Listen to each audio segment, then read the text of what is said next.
Graça e paz, então, amados, estamos reunidos, para mais uma reunião de oração, um momento de busca da presença de Deus para as nossas vidas. Eu gostaria de fazer a leitura aqui do livro de Lucas, no capítulo número 10, onde nós lemos a parábola do samaritano, aquela história que Jesus conta sobre o samaritano. Diz assim: e eis que certo homem, intérprete da lei, se levantou com o intuito de pôr Jesus à prova e disse-lhe: Mestre, que farei para herdar a vida eterna? Essa história começa com esta pergunta, com essa indagação, e hoje nós vamos procurar falar um pouco sobre essa história e vamos procurar entender um pouco, compreender um pouco mais, com clareza realmente, o que esta palavra traz para nós nesses dias. Por isso, nós queremos ter esse momento de oração, vamos ter o nosso momento de louvor e de adoração ao Senhor. Se junte a nós neste momento. Senhor, muito obrigado pela certeza de que o Senhor está conosco aqui no templo, está com as pessoas em suas casas, que Tua graça possa alcançar a cada coração, a cada família. É nosso desejo, na certeza de que o Senhor está nos ouvindo. Por isso, oramos em nome de Jesus. Amém. Vamos louvar o Senhor.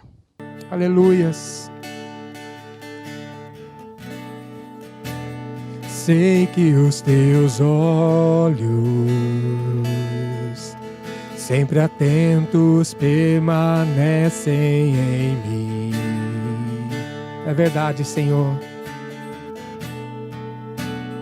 E os teus ouvidos estão sensíveis para ouvir meu clamor. Posso até chorar, mas a alegria vem de manhã. És Deus de perto e não de longe, nunca mudastes. Tu és fiel,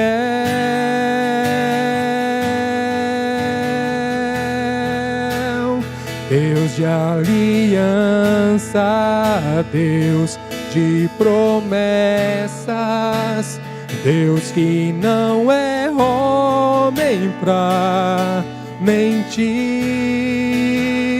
Tudo pode passar, tudo pode mudar, mas tua palavra vai se cumprir.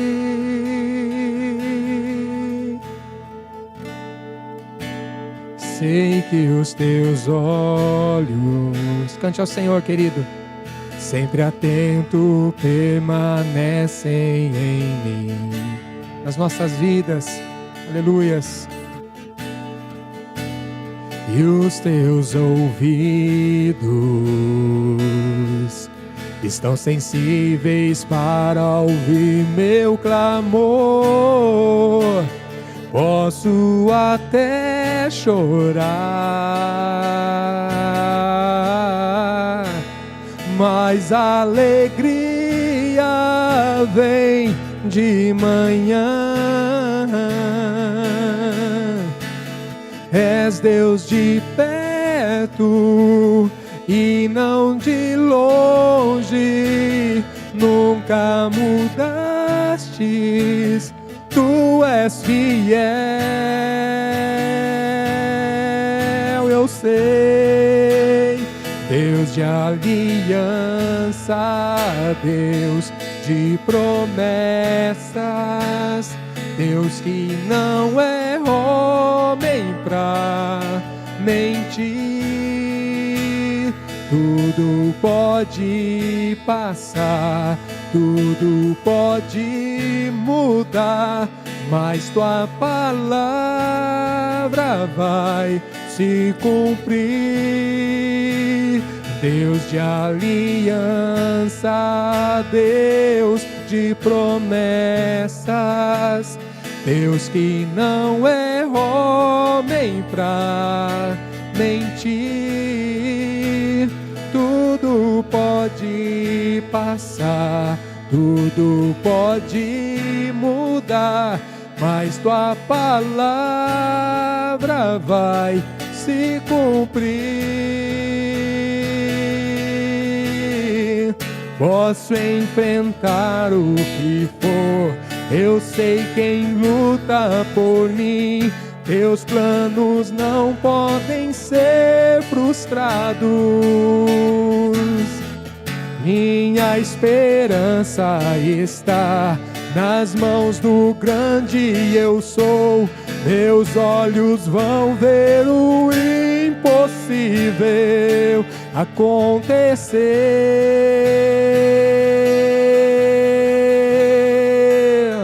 Deus de aliança, Deus de promessas, Deus que não é homem pra mentir. Tudo pode passar, tudo pode mudar, mas tua palavra vai se cumprir. Bem, irmãos e irmãs, nesse texto que nós lemos no início do nosso culto, aqui é algo que me chama a atenção. Primeiramente, eu queria que você tivesse uma clareza de que em nenhum momento do texto Jesus usa esse adjetivo, bom. Ele simplesmente conta a parábola do samaritano. Com o passar dos anos na vida da igreja, foi colocada essa ideia e colocou-se a palavra bom na frente do nome samaritano. Mas, na verdade, Jesus nunca tocou e disse que ele era um bom samaritano. Mas ele disse que era alguém que fez algo bom. Então tem uma diferença aí. E uma das coisas que me chama a atenção é que levantou-se uma pessoa, e é bem claro a ideia que essa pessoa tinha. Ele tinha a ideia de pôr Jesus à prova. E então ele pergunta para Jesus, Jesus, o que eu posso fazer para obter a vida eterna?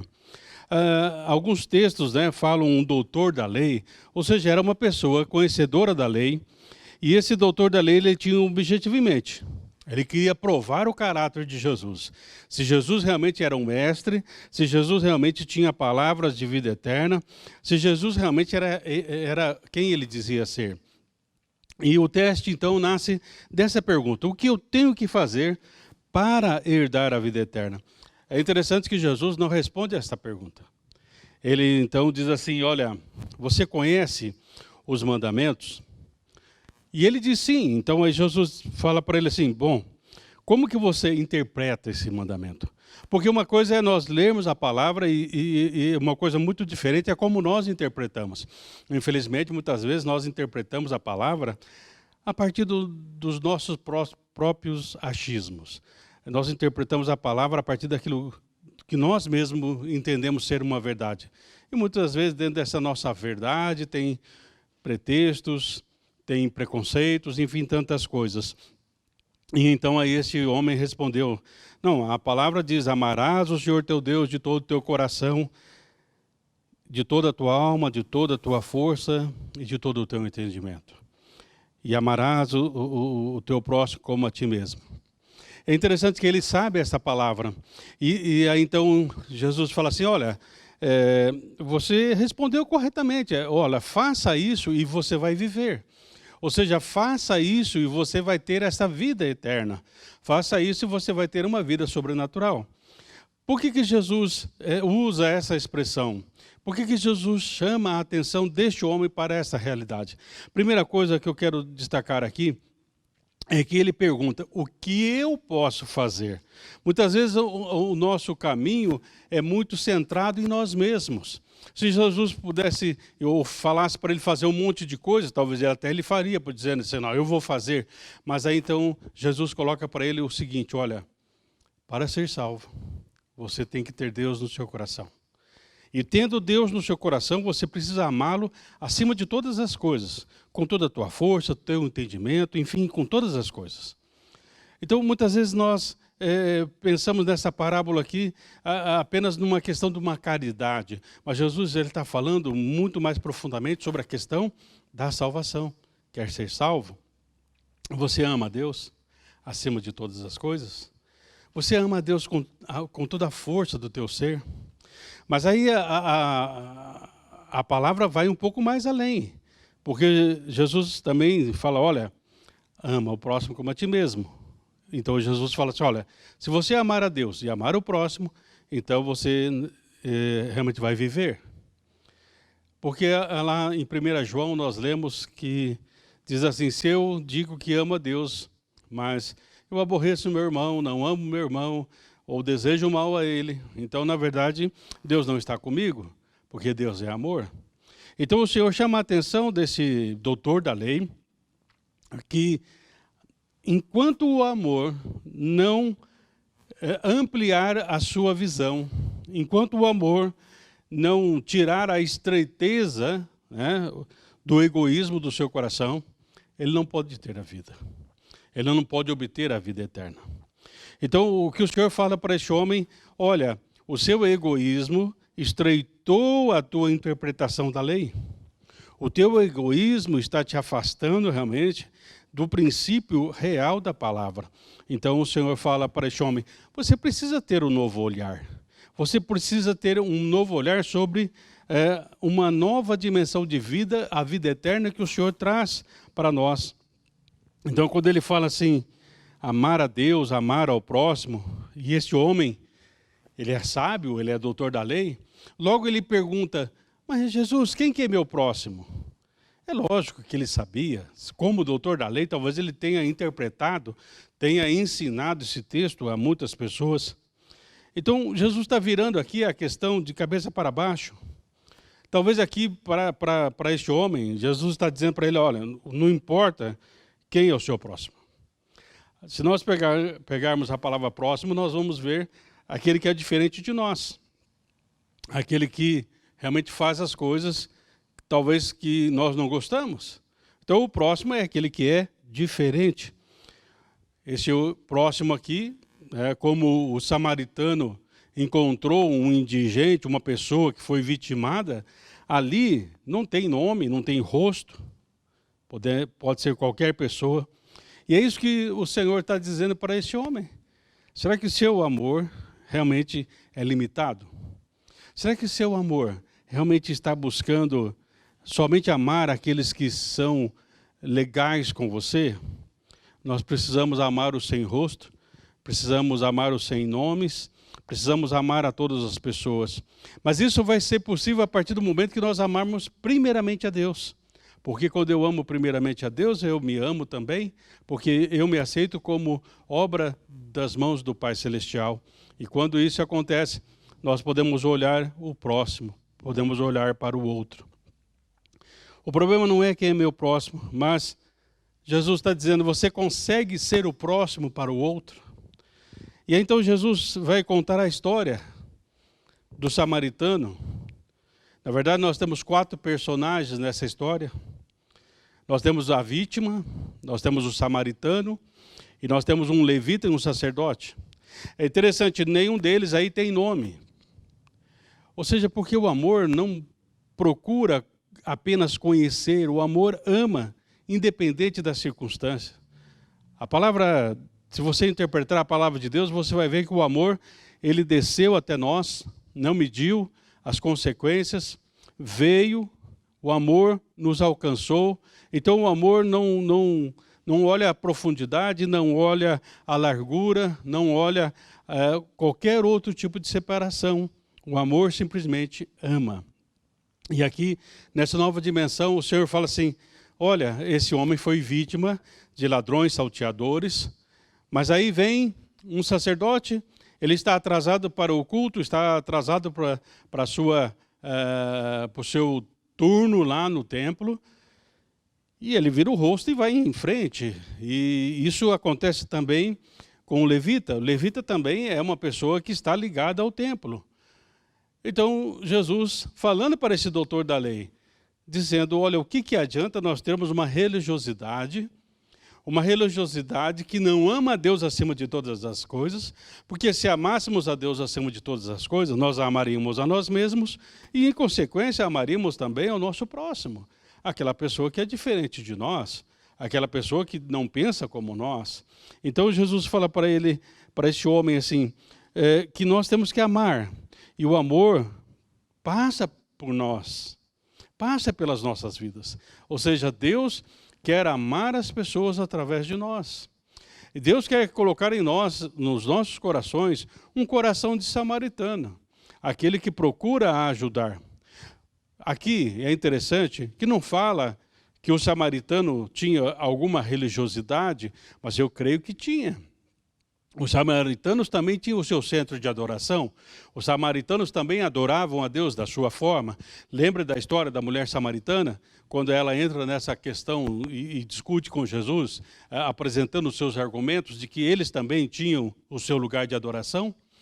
Mas este homem aqui, ele vai não simplesmente ser um religioso, mas vai ser um praticante realmente do amor de Deus para aquelas pessoas e para aquela pessoa que está necessitada naquele momento.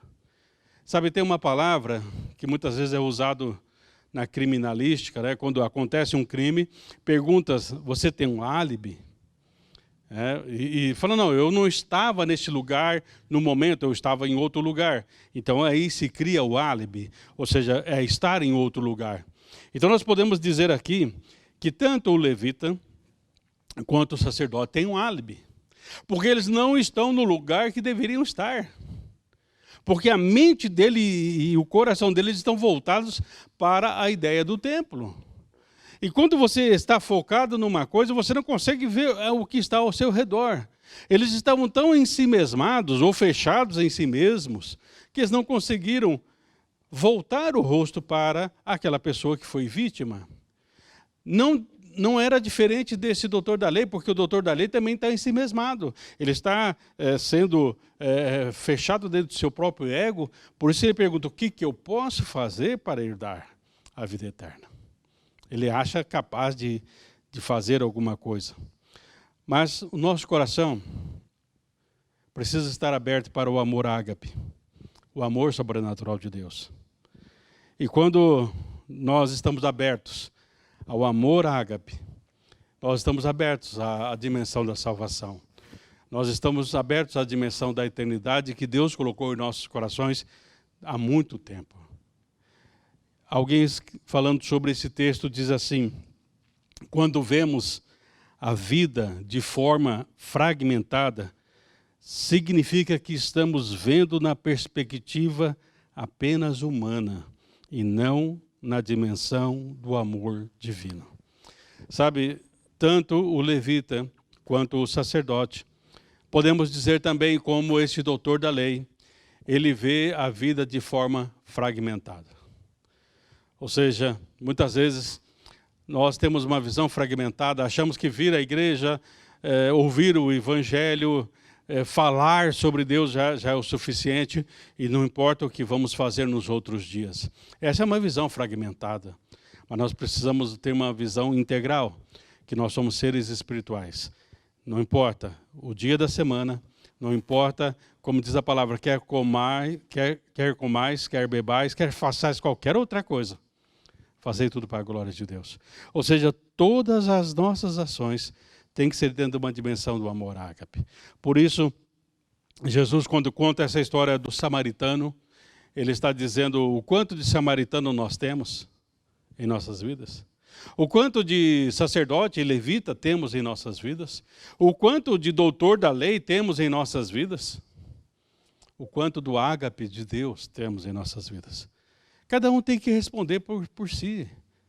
E eu tenho que fazer uma análise da minha vida e ver realmente se em alguns momentos eu não sou mais doutor da lei, dono da verdade. Em alguns momentos eu sou como sacerdote, estou mais preocupado com o templo do que com a espiritualidade. Ou como levita, eu estou preocupado talvez com a musicalidade do culto, do que aquele a quem eu vou cultuar realmente. Ou o meu coração consegue ter a dimensão do samaritano de olhar além de si mesmo, deixar de lado realmente o seu egoísmo e transcender no amor divino. Álibi tem o significado de estar em outro lugar, em vez de estar no mesmo lugar.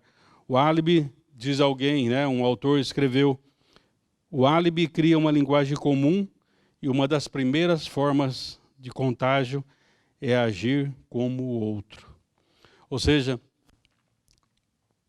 o sacerdote passou ao largo, quem sabe o levita viu e falou, se o sacerdote passou, virou o rosto para a vítima, eu também vou fazer o mesmo. A pergunta é, quem que é o nosso modelo?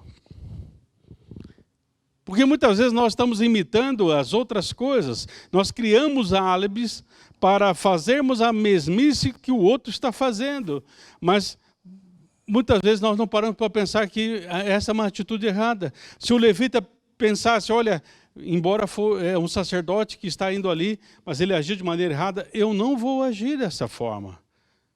Porque muitas vezes nós vamos repetindo modelos e não paramos para pensar. Alguém escrevendo sobre a questão do álibi ainda diz assim, a primeira forma em que corrompemos nossos gestos é de chamá-los de outras coisas, chamarmos de outras coisas.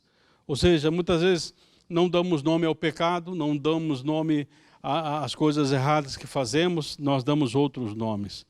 E ainda ele diz assim, que a primeira forma de corrupção vem através destas palavras que nós procuramos utilizar para desculparmos as nossas atitudes. Por exemplo, que mal há? Outra expressão é, mas o que há de errado nisso? Outras pessoas podem dizer, tenho outras coisas para fazer e não tenho tempo. E aí então diz, o álibi é o narcótico do amor que entorpece a nossa consciência. Sabe, muitas vezes nós criamos álibis. Não, eu não estava lá, não é comigo, eu não posso realmente. E aí então nós vamos dando as desculpas. Mas será que o Senhor pode contar conosco? Será que realmente nós temos esse amor ágape? Como diz aqui, você ama a Deus acima de todas as coisas, você ama a si mesmo com este amor que Deus te dá, mas também com este mesmo amor dado por Deus, você vai dar esse amor a outras pessoas.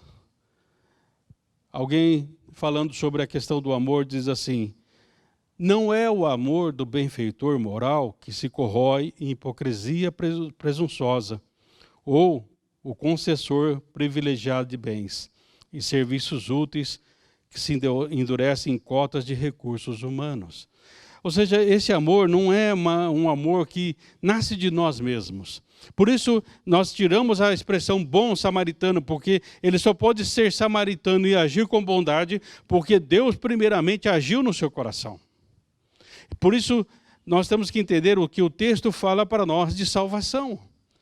E depois, através da salvação, sim, nós fazemos as boas ações.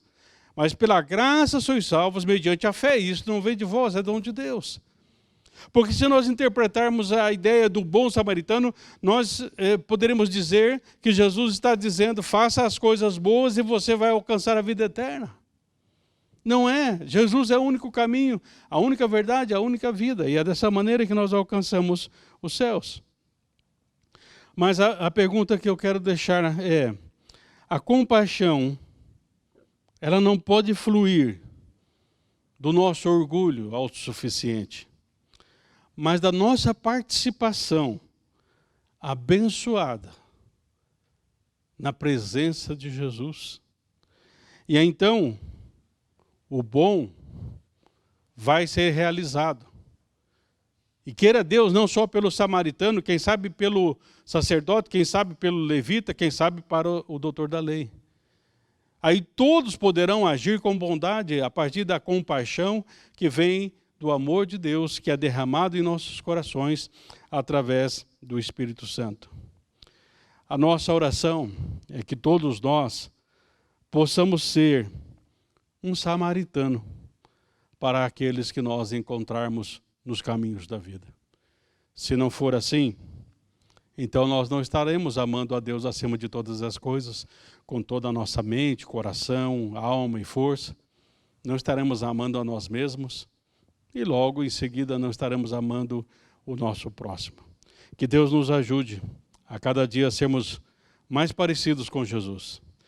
Essa história do samaritano não fala de você fazer boas coisas, mas fala primeiramente de você entregar inteiramente o seu coração para Jesus.